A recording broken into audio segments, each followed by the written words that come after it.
అన్నదాత అన్నదాత మీ అన్నదాత చెమటోడ్చి ఆహారాన్నందించే రైతన్నా అనునిత్యం నీ కండదండగా నిలిచే నేస్తం ఎవరన్నా అన్నదాత అన్నదాత మీ అన్నదాత.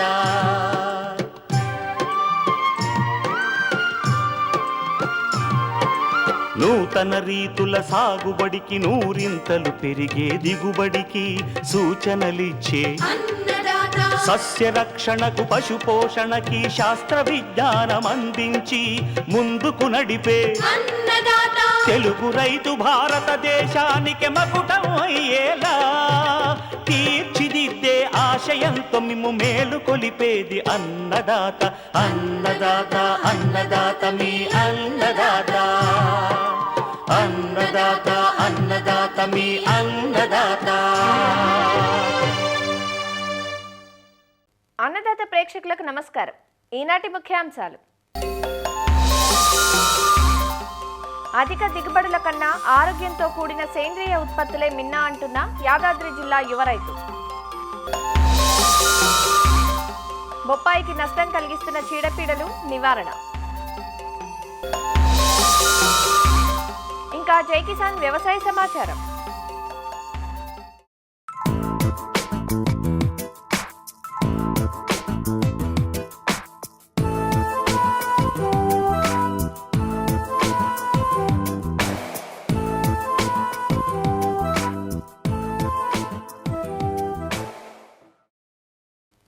తైవాన్ రకాల రాకతో వాణిజ్య రూపును సంతరించుకున్న పండ్ల తోట బొప్పాయి.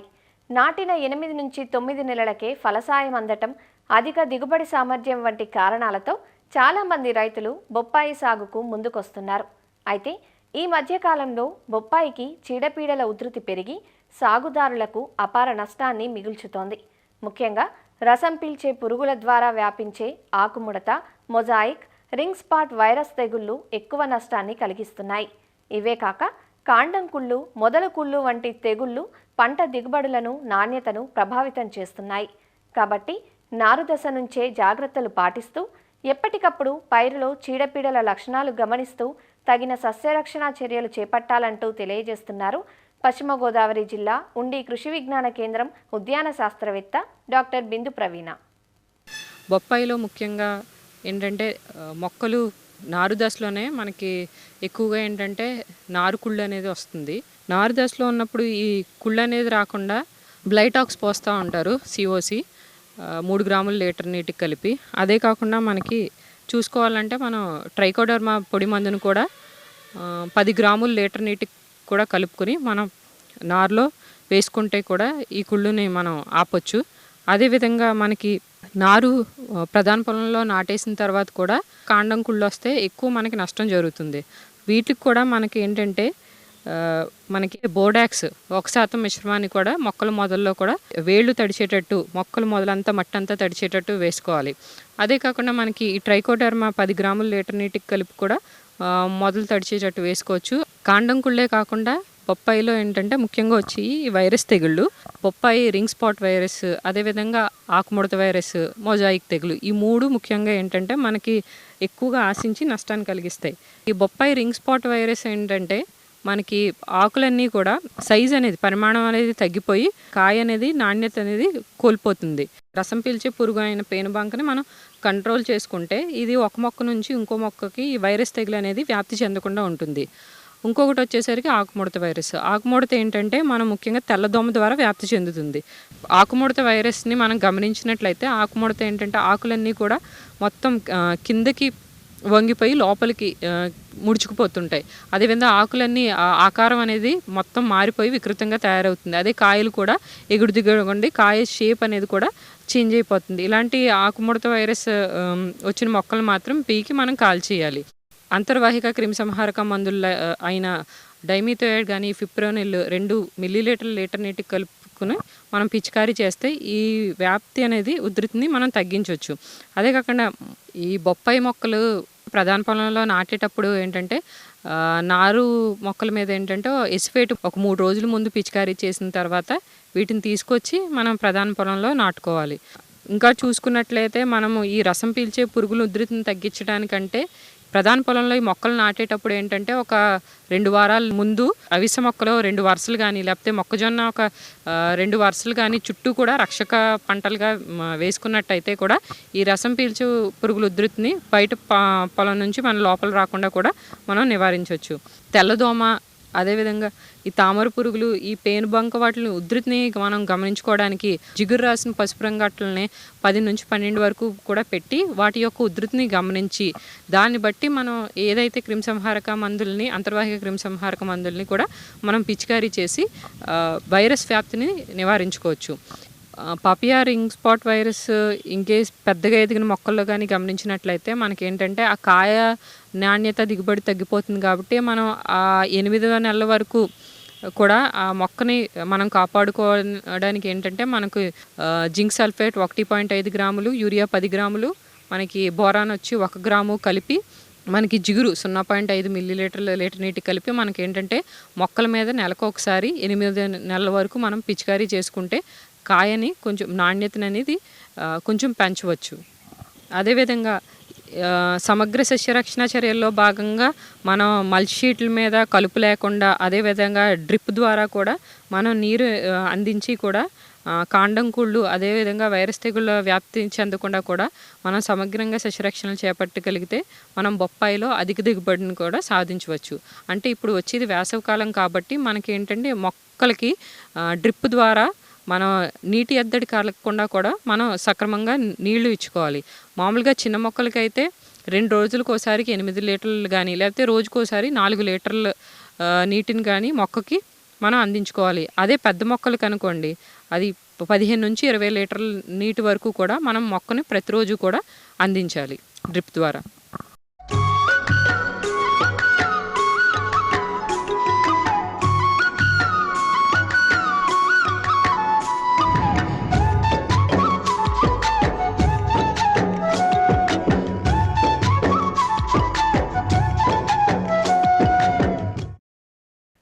వ్యవసాయం నానాటికి జూదంలా మారిన ప్రస్తుత పరిస్థితులలో సుస్థిర సాగు పద్ధతులకు పునాదిగా నిలుస్తూ పర్యావరణ హితమైన సేంద్రియ సాగు పద్ధతులకు కేంద్ర బిందువుగా నిలుస్తోంది గో ఆధారిత ప్రకృతి వ్యవసాయం. ఒక ఆవుతో 30 ఎకరాల్లో వ్యవసాయం చేయవచ్చన్న ప్రకృతి సాగుదారుల అనుభవాలకు ఇప్పుడు దేశవ్యాప్తంగా మంచి స్పందన లభిస్తోంది. రసాయన వ్యవసాయంలో సాగు పెట్టుబడి పెరగటం వల్ల రైతుకు సేద్యం గిట్టుబాటుగా లేదు. ఈ నేపథ్యంలో కొంతమంది అభ్యుదయ రైతులు ప్రకృతి వ్యవసాయాన్ని ప్రయోగాత్మకంగా చేపట్టి అనతి కాలంలోనే సత్ఫలితాల దిశగా ముందుకు సాగుతున్నారు. రసాయనాలతో పండించిన ఉత్పత్తులు తిని అనారోగ్యాల పాలవుతున్నారని గ్రహించిన ఆ యువ రైతు దంపతులు ప్రకృతి సేద్యబాట పట్టారు. రసాయన రహిత వ్యవసాయ ఉత్పత్తులను పండిస్తూ సామాజిక మాధ్యమాల ద్వారా సొంతంగా విక్రయించుకుంటున్నారు. సేంద్రియ ఉత్పత్తులు ఎలా అమ్ముకోవాలో తెలియని ఎంతో మందికి వీరు ఆదర్శంగా నిలుస్తున్నారు. వారెవరో, వారు ఆచరిస్తున్న సాగు విధానాలు ఏ విధంగా ఉన్నాయో సేద్యంలో వారి అనుభవాలను మీరు చూసేయండి.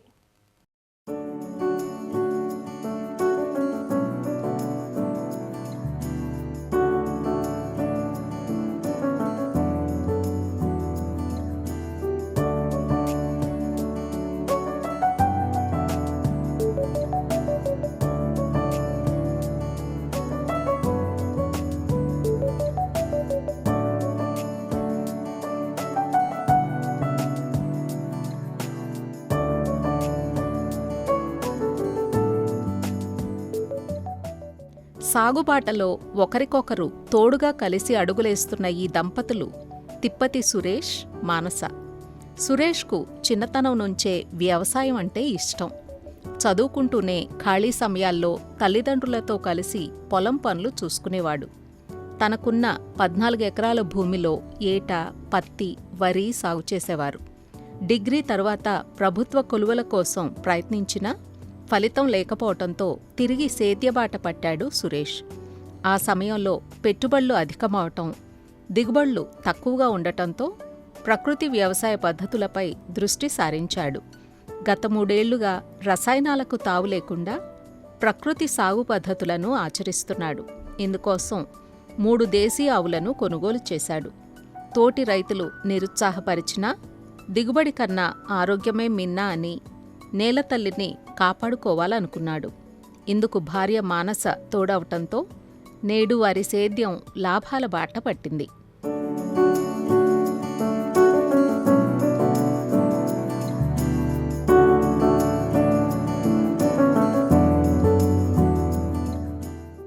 చీడపీడల నివారణ కోసం గట్లపై బంతి మొక్కలు నాటడం, వరిచేల్లో పక్షి స్థావరాలను ఏర్పాటు చేయటంతో పాటు తామే సొంతంగా కషాయాలను తయారు చేసుకుంటున్నారు.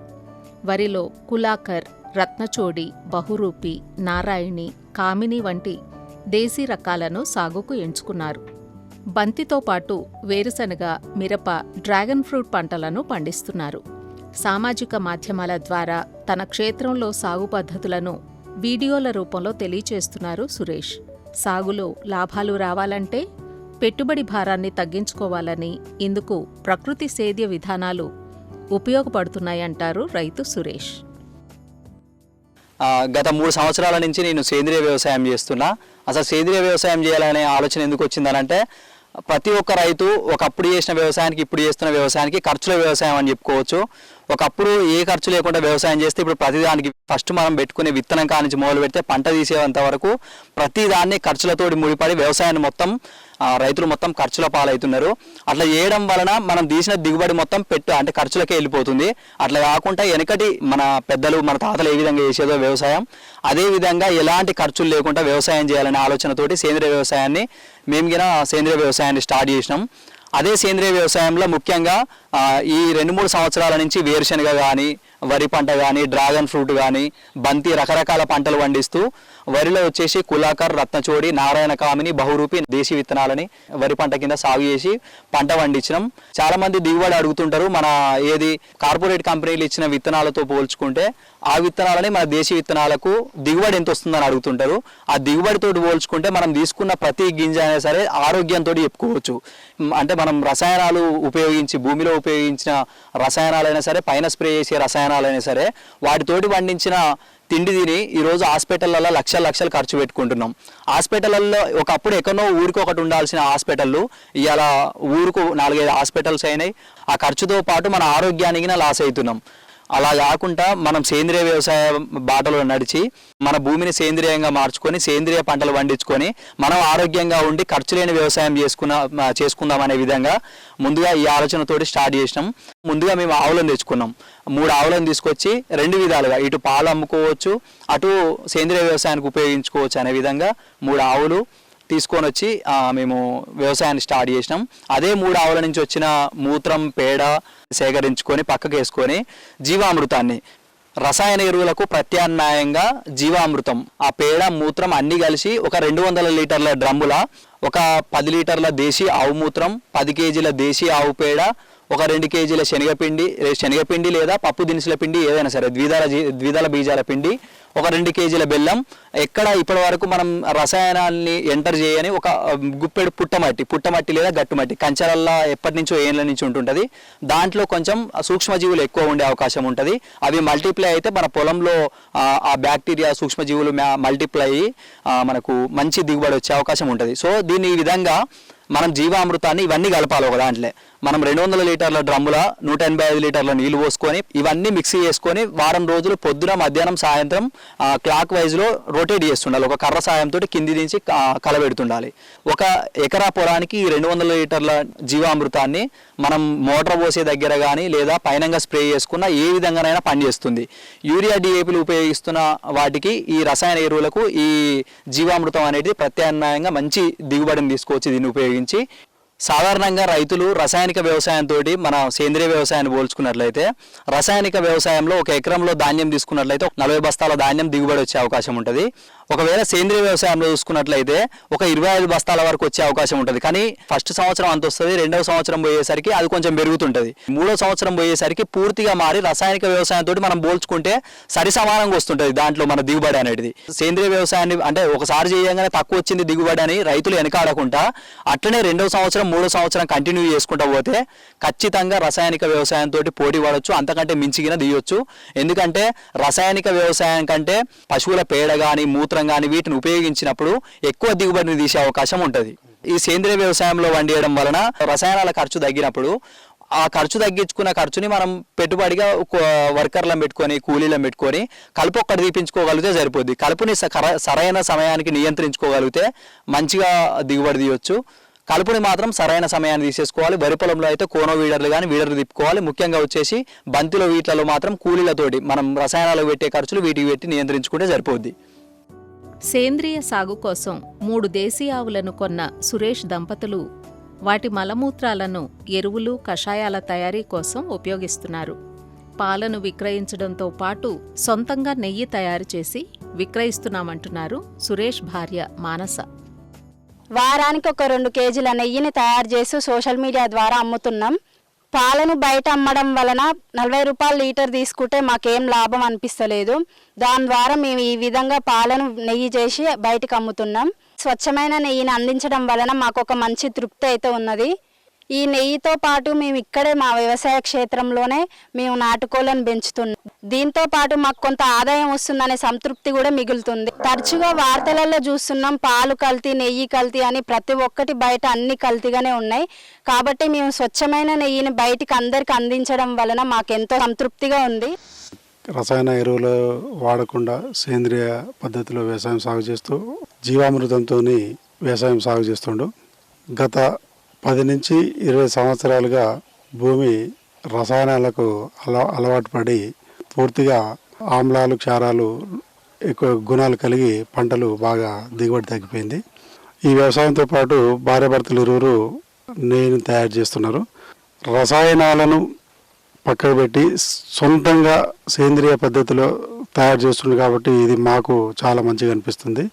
రైతులు కూడా ఇలాంటి పద్ధతులను అవలంబించినట్లయితే ముందు ఈ రసాయనాలను పక్కకు పెట్టి సేంద్రియ పద్ధతిలో సాగు చేసి ఆరోగ్యాలను కూడా కాపాడుకుంటారని మేము భావిస్తున్నాం. సేంద్రియ సాగు పద్ధతుల వల్ల పర్యావరణ వ్యవస్థ సుస్థిరంగా ఉంటుంది. నేల ఆరోగ్యంగా ఉండటంతో పాటు చీడపీడలు అదుపులో ఉండి అధిక దిగుబడులు వస్తాయి. గత 3 సంవత్సరాలుగా ఈ యువజంట ఆచరిస్తున్న సాగు విధానాలే ఇందుకు ప్రత్యక్ష నిదర్శనం. కష్టపడి పండించడమే కాదు, పండించిన పంటను తెలివిగా మార్కెట్ చేసుకోగలిగినప్పుడే రైతుకు మనుగడ. అందుకు సామాజిక మాధ్యమాలను ఉపయోగించుకుంటూ తాము నమ్ముకున్న వ్యవసాయం నుంచి ఎవరి సాయమూ కోరుకోకుండా కృషికి తగ్గ ఫలితాలను చేజిక్కించుకుంటున్న ఈ రైతు దంపతుల సేద్యం అభినందనీయం.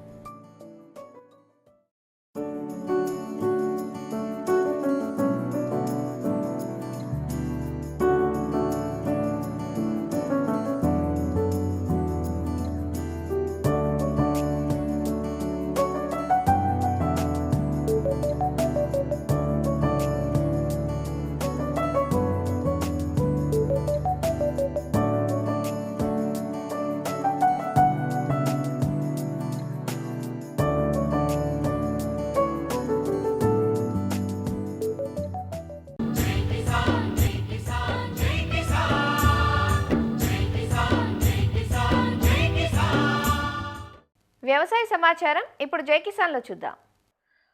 ఆంధ్రప్రదేశ్లో నేటి నుంచి వర్జీనియా పొగాకు కొనుగోళ్లు ప్రారంభమవుతున్నాయి. ఇందుకు అవసరమైన ఏర్పాట్లను బోర్డు అధికారులు సిద్ధం చేశారు. ముందుగా గోదావరి, ప్రకాశం జిల్లాల్లోని 7 వేలం కేంద్రాల్లో కొనుగోళ్లు చేపట్టనున్నారు. ఈ సంవత్సరం 142 మిలియన్ కేజీల పొగాకు ఉత్పత్తికి బోర్డు లక్ష్యం విధించింది. ఈసారి 1,14,400 హెక్టార్లలో రైతులు వర్జీనియా పొగాకు సాగు చేశారు. ఈ ఏడాది వాతావరణం అనుకూలించడంతో 55% వరకు మంచి గ్రేడ్లు వచ్చాయని బోర్డు చెబుతోంది. కాగా కర్ణాటక రాష్ట్రంలో పొగాకు వేలం కొనసాగనుండడంతో ఈ ప్రభావం మన కొనుగోళ్లపై ఉండనుంది. గత ఏడాది 241 మిలియన్ల పొగాకు కొనుగోలు చేయగా 249 రూపాయల సగటు ధర లభించిందని వివరించారు. ప్రస్తుతం అంతర్జాతీయంగా చర్చనీయాంశంగా ఉన్న యుద్ధ వాతావరణం, సిగరెట్లపై అధిక పన్నుల అంశం కొంత ప్రతికూలంగా ఉందన్నారు. అనుమతుల మేరకు వ్యాపారులు పొగాకు పంటను మంచి ధరలకు కొనుగోలు చేసేలా చూస్తామని, రైతులకు మెరుగైన ధరలు వచ్చేలా ప్రయత్నిస్తామని పొగాకు బోర్డు చైర్మన్ యశ్వంత్ కుమార్ చెబుతున్నారు. 25-26 పంట సంవత్సరానికి సంబంధించి ఆంధ్రప్రదేశ్లో ఆక్షన్స్ మార్చి 25 నుంచి మొదలుపెట్టిపోతున్నాం. 2 దఫాలుగా చేయబోతున్నాము. రేపు మార్చి 25న మొత్తంగా 7 ఆక్షన్ ప్లాట్ఫామ్ల్లో మొదలుపెట్టబోతున్నాము. ముఖ్యంగా 5 ఆక్షన్ ప్లాట్ఫామ్లు అయినటువంటి నార్థరన్ లైట్ సాయిల్ మరియు SLSలో 1, SBSలో 1. ఎన్ఎల్ఎస్లో వచ్చేసి 5 ఆక్షన్ ప్లాట్లో దేవరపల్లి, కొయ్యలగూడెం, గోపాలపురం, జంగారెడ్డి 1 and 2, అలాగే పొదిలి ఆక్షన్ ప్లాట్ఫాము, అలాగే కందుకూరు 26వ నెంబర్ ఆక్షన్ ప్లాట్ఫామ్లో స్టార్ట్ చేయబోతున్నాము. మేము 25-26 పంట సంవత్సరానికి సంబంధించి 142 మిలియన్ కేజీల పంట పరిమితి విధించగా దాదాపు మేము ఎస్టిమేటెడ్ వచ్చేసి 2230 మిలియన్లు ఎక్స్పెక్ట్ చేస్తున్నాము పంట. ఈ సంవత్సరము 1,14,400 హెక్టార్లలో పంట ప్లాంటేషన్ వేయటం జరిగింది. ఈ సంవత్సరం పంట చాలా బాగా వచ్చింది. 55% వరకు మంచి గ్రేడ్స్ వచ్చాయి. అయితే కర్ణాటక ఆక్షన్స్ ఇంకా పూర్తి కాలేదు. అక్కడ మేము 100 మిలియన్లు పంట పరిమితి విధించగా 87 మిలియన్లు ఎక్స్పెక్ట్ చేస్తున్నాం. ఇప్పటికి 60 మిలియన్లు మాత్రమే అయింది. బట్ వీలైన త్వరగా అక్కడ ఆక్షన్స్ కూడా క్లోజ్ చేయడానికి ప్రయత్నం చేస్తాం. ఇక్కడ మార్చి 25 నుంచి ఒక 7 ఆక్షన్ ప్లాట్ఫామ్లోను, రెండవ దశ ఏప్రిల్ 9 నుంచి మిగతా ఆక్షన్ ప్లాట్ఫామ్లో రైతు యొక్క ప్రతి చివరి ఆకు వరకు కూడా అమ్మడానికి తప్పనిసరిగా పొగాకు బోర్డు ప్రయత్నం చేస్తుంది. అలాగే రైతులకి మంచి ధరలు ఇప్పించడానికి మాకు ఇండెంట్ ఇచ్చిన వ్యాపారస్తులందరినీ కూడా యాక్టివ్గా పార్టిసిపేట్ చేసి ఆక్షన్ని విజయవంతంగా కొనసాగించడానికి మేము తప్పనిసరిగా బోర్డు కట్టుబడి ఉంది. ప్రైజ్ విషయంకి వస్తే జరిగిపోయిన సంవత్సరం 24-25 సంవత్సరంలో 241 మిలియన్ అమ్మాము. అలాగే 249 రూపాయల యావరేజ్ సాధించాం. ఈ సంవత్సరం కూడా అంత మించిన యావరేజ్ సాధించడానికి, మంచి ధరలు ఇప్పించడానికి పొగాకు బోర్డు ప్రయత్నం చేస్తుంది. ఆదిలాబాద్ వ్యవసాయ మార్కెట్లో కందుల విక్రయాలకు తీవ్ర ఇబ్బందులు పడాల్సి వస్తోందంటూ అన్నదాతలు ఆందోళన చెందుతున్నారు. తేమ పేరుతో కొనుగోలు చేయకపోవడంతో తీవ్ర ఇబ్బందులు ఎదుర్కోవాల్సి వస్తోందంటూ వాపోతున్నారు. ఉమ్మడి ఆదిలాబాద్ జిల్లాలో రబీలో 85,804 ఎకరాల్లో కంది సాగైంది. ఎకరాకు సగటున 6 క్వింటాళ్ల చొప్పున 5,14,830 క్వింటాళ్ల దిగుబడి వస్తుందని వ్యవసాయ శాఖ అంచనా వేసింది. కేంద్ర ప్రభుత్వం క్వింటాలుకు 8,000 మద్దతు ధర నిర్ణయించింది. ఫిబ్రవరి 2వ వారంలో కొనుగోళ్లను ప్రారంభించిన మార్క్ఫెడ్ 1,49,892 క్వింటాళ్లనే కొనుగోలు చేయాలని లక్ష్యంగా నిర్ణయించింది. ఇందులో ఆదిలాబాద్ జిల్లాలో కేవలం 18,184 క్వింటాళ్లను మాత్రమే కొనుగోలు చేసింది. మిగిలిన కుమురం భీం, ఆసిఫాబాద్, నిర్మల్, మంచిర్యాల జిల్లాల్లో అసలు కొనుగోళ్లు జరపని పరిస్థితి సాగుదారులను ఆందోళనకు గురిచేస్తోంది. నేను ఒక కౌలు రైతుని. నేను ఒక 20 ఎకరాలు పత్తేసా, సోయాబీన్ వేసా, కందేసా. అయితే అందులో నాకు కందులు 20 క్వింటాలు అయినాయి. 20 క్వింటాలు అయితే పొద్దున్న 6 గంటలు చేస్తే ఇక్కడ పడగాపల పడుతున్నాం. కానీ అంతా మైచర్ అనుకుంటా 14-12 అంటే 7కి వెళ్ళామంట సార్. పండింది తెచ్చినాము. మా రైతుల్ని ఆదుకునేటోళ్ళు లేవు, పట్టించుకుంటోళ్ళు లేవు. ఇక్కడ మార్కెట్కి వస్తే గోదాల తిప్పలు ఉన్నది, నీళ్ళు లేవు, ఈ రిప్పలు లేవు, ఏమి లేవు. మాకు తిందామంటే తిండికి లేకుండా మేము చచ్చినాము. అక్కడికి వెళ్ళి కోసు కమలోళ్ళకి 500, ఇక్కడ పోయేతానికి 500. ఇంత బాధపడంగానే ఈ గవర్నమెంట్ తీసుకోకపోతే ఏం లాభము? గత నెలలో స్టార్ట్ చేసిండ్రు ఏది తొగరి కందులు కొనుగోలు అనేటువంటిది. ఇందులో పండుగలు వచ్చేసినాయి, సండేలు వచ్చేసినాయి. మరి మైచర్ పేరట 2 రోజులు ఉంచుకుంటున్నారు, మరి ఎండబెడుతున్నారు. మరి రేట్ అనేటువంటిది సరైనటువంటి నిర్ణయించలేరు. అధికారులు కూడా రావడం పట్టించుకోవట్లేదు. తొగర్లు అయితే తీసుకొచ్చినాము, వీళ్ళు మైసర్ అంటున్నారు. మరి మేము తెచ్చి కుప్పలు పోసినాం, కానీ ఇప్పటిదాకా నింపే దాత లేరు. చెన్ని అంటున్నారు. చెన్ని కూడా ఒక్కోదానికి 50 కిలోలని మిగులుతున్నాయి. వీటిని మేము ఎట్టుకుండా పోదు, మర్ర ఆటో కిరాయి పెట్టి మేము ఇంటికి కొండ పోకడా తిన్నామంటే టిఫిన్కి పైసలు లేవు. ఇదేం కథ సార్? అయితే మరి ఒక్కోళ్ళు ఇంకా అత్తలేరు. ఈ ఎండాకాలం అదే సార్, నేను పుట్టినాక ఇంత వయసు ఉన్నది, మేము ఇప్పటిదాకా చూడలే. తొగలకు మైచర్ అన్నది మేము చూడలే. ఇది కొత్త విషయమే, కొత్తగానే చేస్తున్నారు. ఇక కొనము అంటే మేము ప్రైవేట్కో 200 తక్కువతోనే నమ్ముకొని చాన్గా ఉంటాము. ఈ తరుగు వెళ్ళది, మేము రిటర్న్ కూడా పోవడదు దాన్ని. ఇది మోసమే. నిబంధనల ప్రకారం కొనుగోళ్లు జరుపుతున్నట్లు యార్డ్ అధికారులు చెబుతున్నారు. ఈ నెల 26 వరకు మార్క్ఫెడ్ కొనుగోలు చేయనున్నట్లు వివరిస్తున్నారు. అయితే రైతుల వద్ద సరుకు ఉన్న కారణంగా సేకరణ మరలా జరిగేలా ప్రభుత్వానికి అనుమతులు పంపనున్నట్లు వివరిస్తున్నారు. ప్రభుత్వ అనుమతి మేరకు కొనుగోలు జరుగుతున్నాయి. మార్క్ఫెడ్ వారు 26 నుంచి కొనుగోళ్లు క్లోజ్ అనేది. అందులో భాగంగానే అప్పటి వరకు కూడా అందరు రైతులు ఎంఎస్పీ ధరతో కందులు కొనుగోలు కేంద్రాల్లో అమ్ముకొని ఎంఎస్పీ పొందాలని కోరుతున్నాను. మళ్ళీ గవర్నమెంట్కి ప్రతిపాదనలు పంపి ఈ ఉన్న ఏదైతే ఫార్మర్ దగ్గర ఉన్నది ఏదైతే క్వింటాల్స్ ఉంటాయో గవర్నమెంట్కి పంపి మళ్ళీ ఫర్దర్ డేట్ అనేది ఎక్స్టెన్షన్ చేసుకోవాలి ఉంటుంది. కందుల కొనుగోళ్లలో మార్క్ఫెడ్ నిబంధనలు సడలించి కొనుగోళ్లు చేయాలంటూ రైతులు కోరుతున్నారు. మరిన్ని విభిన్న అంశాలతో రేపటి అన్నదాతలో మళ్ళీ కలుసుకుందాం. నమస్కారం. అన్నదాతలు తమ సందేహాలు, సమస్యలను 1800-425-4085 టోల్ ఫ్రీ నెంబర్లో ఉదయం 10 గంటల నుంచి 11 గంటల మధ్య పని దినాలలో సంప్రదించగలరు. ఈ కార్యక్రమాన్ని యూట్యూబ్లో www.youtube.com/annadaata ETV లింక్ ద్వారా వీక్షించవచ్చు.